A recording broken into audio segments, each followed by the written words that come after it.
Pride and Prejudice, Chapter 49. 2 days after Mr. Bennet's return, as Jane and Elizabeth were walking together in the shrubbery behind the house, they saw the housekeeper coming towards them, and concluding that she came to call them to their mother, went forward to meet her.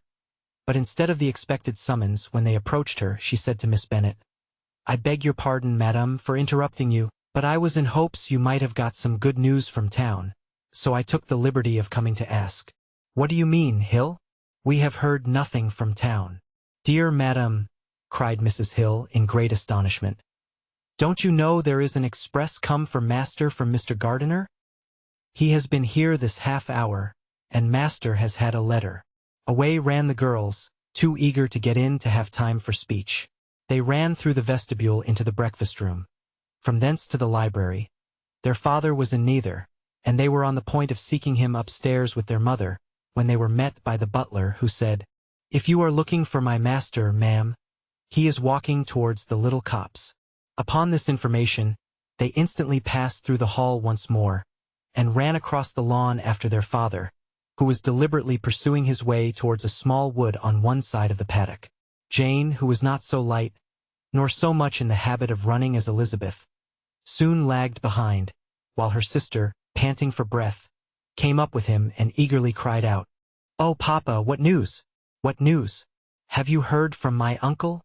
"Yes, I have had a letter from him by express." "Well, and what news does it bring, good or bad?" "What is there of good to be expected?" said he, taking the letter from his pocket. "But perhaps you would like to read it." Elizabeth impatiently caught it from his hand. Jane now came up. "Read it aloud," said their father, "for I hardly know myself what it is about." "Right, Grasachich Street, Monday, August 2nd. My dear brother, at last I am able to send you some tidings of my niece, and such as, upon the whole, I hope will give you satisfaction. Soon after you left me on Saturday, I was fortunate enough to find out in what part of London they were. The particulars I reserve till we meet. It is enough to know they are discovered. I have seen them both." "Then it is as I always hoped," cried Jane. "They are married." Elizabeth read on. "I have seen them both. They are not married, nor can I find there was any intention of being so. But if you are willing to perform the engagements which I have ventured to make on your side, I hope it will not be long before they are. All that is required of you is to assure to your daughter, by settlement, her equal share of the £5,000, secured among your children after the decease of yourself and my sister, and, moreover, to enter into an engagement of allowing her, during your life, £100 per annum. These are conditions which, considering everything, I had no hesitation in complying with, as far as I thought myself privileged, for you. I shall send this by express, that no time may be lost in bringing me your answer. You will easily comprehend, from these particulars, that Mr. Wickham's circumstances are not so hopeless as they are generally believed to be. The world has been deceived in that respect, and I am happy to say there will be some little money, even when all his debts are discharged, to settle on my niece, in addition to her own fortune. If, as I conclude will be the case, you send me full powers to act in your name throughout the whole of this business, I will immediately give directions to Haggerston for preparing a proper settlement. There will not be the smallest occasion for your coming to town again. Therefore stay quietly at Longbourn, and depend on my diligence and care. Send back your answer as soon as you can, and be careful to write explicitly. We have judged it best that my niece should be married from this house, of which I hope you will approve. She comes to us today. I shall write again as soon as anything more is determined on. Yours, etc. E.D.W. Gardiner. "Is it possible?" cried Elizabeth when she had finished. "Can it be possible that he will marry her?" "Wickham is not so undeserving, then, as we have thought him," said her sister. "My dear father, I congratulate you." "And have you answered the letter?" said Elizabeth. "No, but it must be done soon." Most earnestly did she then entreat him to lose no more time before he wrote. "Oh, my dear father," she cried, "come back and write immediately. Consider how important every moment is in such a case." "Let me write for you," said Jane, "if you dislike the trouble yourself." "I dislike it very much," he replied, "but it must be done."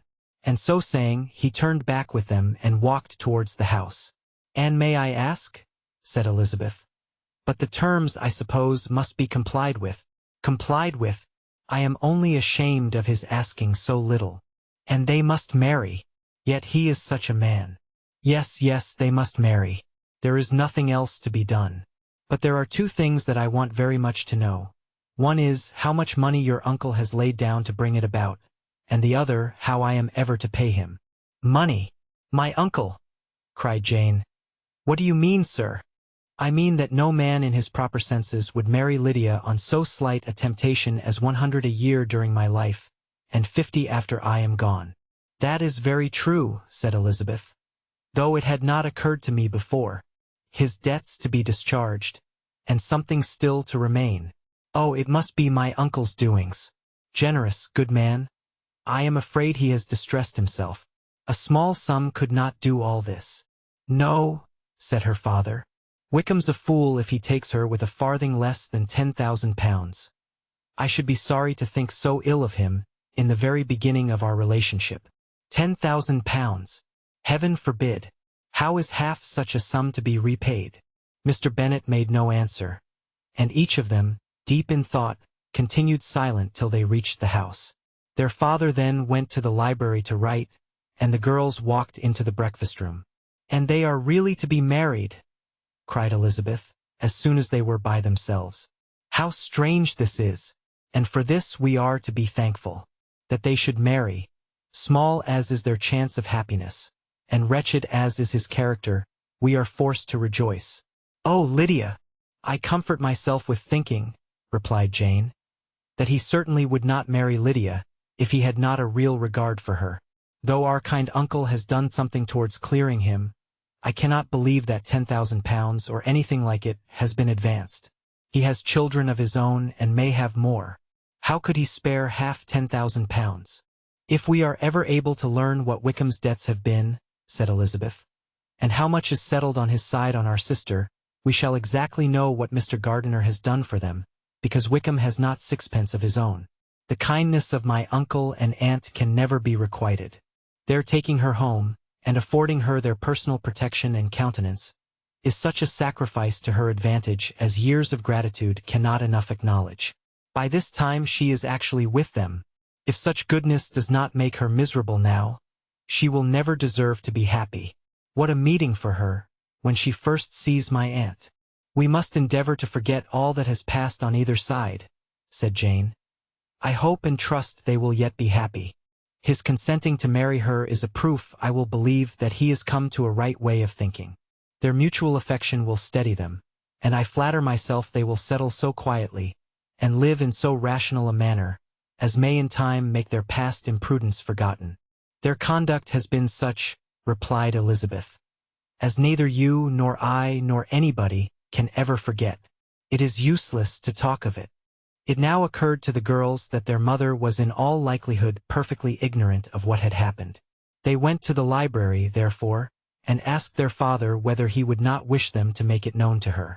He was writing, and, without raising his head, coolly replied, "Just as you please. May we take my uncle's letter to read to her?" "Take whatever you like, and get away." Elizabeth took the letter from his writing table, and they went upstairs together.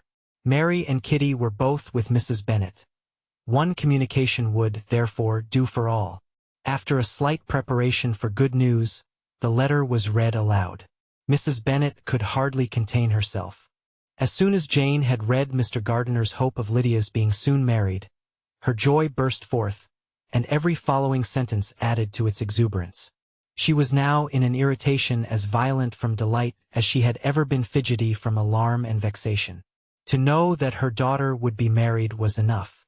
She was disturbed by no fear for her felicity, nor humbled by any remembrance of her misconduct. "My dear, dear Lydia," she cried, "this is delightful indeed. She will be married. I shall see her again. She will be married at 16. My good, kind brother. I knew how it would be. I knew he would manage everything. How I long to see her, and to see dear Wickham too. But the clothes, the wedding clothes, I will write to my sister Gardiner about them directly. Lizzie, my dear, run down to your father, and ask him how much he will give her. Stay, I will go myself. Ring the bell, Kitty, for Hill. I will put on my things in a moment. My dear Lydia, how merry we shall be together when we meet." Her eldest daughter endeavored to give some relief to the violence of these transports, by leading her thoughts to the obligations which Mr. Gardiner's behavior laid them all under. "For we must attribute this happy conclusion," she added, "in a great measure to his kindness. We are persuaded that he has pledged himself to assist Mr. Wickham with money." "Well," cried her mother, "it is all very right. Who should do it but her own uncle? If he had not had a family of his own, I and my children must have had all his money, you know, and it is the first time we have ever had anything from him except a few presents. Well, I am so happy. In a short time I shall have a daughter married. Mrs. Wickham. How well it sounds. And she was only 16 last June. My dear Jane, I am in such a flutter that I am sure I can't write. So I will dictate and you write for me. We will settle with your father about the money afterwards, but the things should be ordered immediately." She was then proceeding to all the particulars of calico, muslin, and cambric, and would shortly have dictated some very plentiful orders, had not Jane, though with some difficulty, persuaded her to wait till her father was at leisure to be consulted. One day's delay, she observed, would be of small importance, and her mother was too happy to be quite so obstinate as usual. Other schemes, too, came into her head.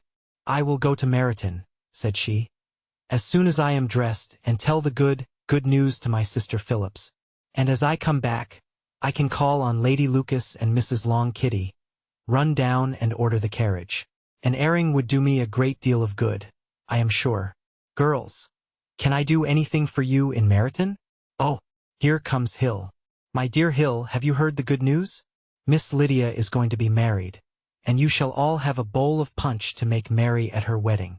Mrs. Hill began instantly to express her joy.